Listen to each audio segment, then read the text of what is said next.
আসসালামু আলাইকুম সুপ্রিয় দর্শক, আপনাদের ভালোবাসা আসলাম এক অসহায় মেয়ের কাছে। আমরা শুনবো তার জীবন কাহিনী। আসসালামু আলাইকুম। ওয়ালাইকুম আসসালাম। হ্যাঁ, ছোট্ট আপু, তুমি কেমন আছো? এই তো আলহামদুলিল্লাহ ভালো। আপু, তোমার নাম জানো কি? আমার নাম মায়া। মায়া। এই নামটা তোমার কে রাখছিলেন? এই নামটা আমার মা রাখছিলেন। মানে এটা জিগেলাম কি জন্য, অনেকে কিন্তু নানা নানি বা দাদা দাদি এরা কিন্তু নাম রেখে থাকে, এই জন্য বললাম যে অনেক সুন্দর নাম, কিউট নাম। নামটা কে রাখছে? তোমার আম্মু রাখছে না? জি। যাই হোক, তোমার হোম ডিস্ট্রিক্ট কোথায়? ফরিদপুর রাজবাড়ী। ও, ফরিদপুর রাজবাড়ি। তুমি কি ছোটোবেলা থেকে তোমার দেশে বড় হয়েছো নাকি? হ্যাঁ, ওখানে বড় হয়েছি। আমার বাবা নেই, মা আছে। আমার মা আমাকে কষ্ট করে একটু বড় করেছে, তারপরে আমার মামা আর কি আমাকে দেখে। ও আচ্ছা, যাই হোক, এখন তো বিয়ের সাথে বয়স হয়ে গেছে। তোমার বয়স কত? এই 20 বিশ। প্লাস হবে। ও, 20+ তোমার বয়স। তো হ্যাঁ, যাই হোক, তোমার মামা মামির ঘরে সন্তান আছে? তারা কি বড়? আছে একটা মেয়ে। ও আচ্ছা, তাহলে তোমার মামা তো বোন আছে আর তুমি আছো, এই তো। হ্যাঁ, তাহলে দুজনে হয়তো পাশাপাশি একই সেম বয়স। জি।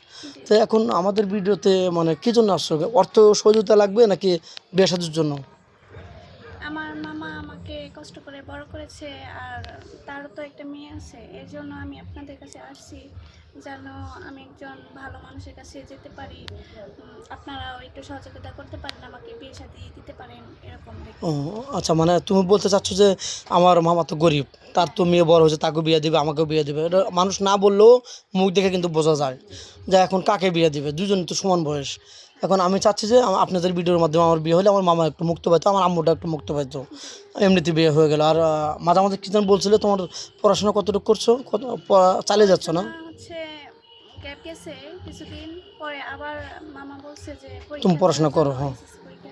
কিন্তু আমিও তো ভাবতেছি যে মামার আর্থিক সমস্যা, আমাকে কিভাবে পড়াবে, এসএসসি পরীক্ষাটা আমি কিভাবে দিব। ও মানে সামনে তুমি পরীক্ষা দেবে? জি। ও, এখন পরীক্ষা দেওয়া মনে এখন মানে হিমশিম খাবে, এই তো। জি। টাকা পয়সা আর্থিকের সমস্যা। দর্শকবন্ধু শুনতে পেলেন, মেয়েটা অনেক ভালো, সহজ সরল, একদম নরম মনের মানুষ।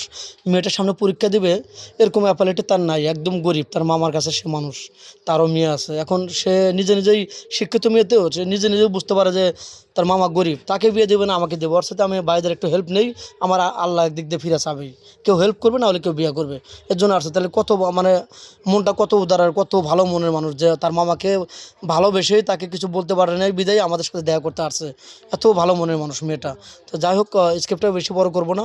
এখন তুমি কী ধরনের ছেলে চাচ্ছ? তোমার বয়স যেহেতু 20-এর আপ, 25 বছর ছেলে হলে চলবে না 30-35? এখন যেরকমই হোক, মানুষটা যেন ভালো হয়। কষ্ট তুমি করে বড় হয়েছি, আমার হাজবেন্ড যেন আমাকে ভালোভাবে রাখে বা মতো খাওয়াইতে পারে, এরকম চাই আর কি, আচ্ছা, ভালোই চাই আর কি। তুমি বলতে পারছো যে হ্যামসামের দরকার নেই, সুন্দরের দরকার নেই, মানুষের ভিতরে যেন আমার স্বামীকে নিয়ে চলতে পারে, হ্যাঁ, তার মনটা যেন ভালো হয়, নামাজ কালাম যেন পড়ে জি।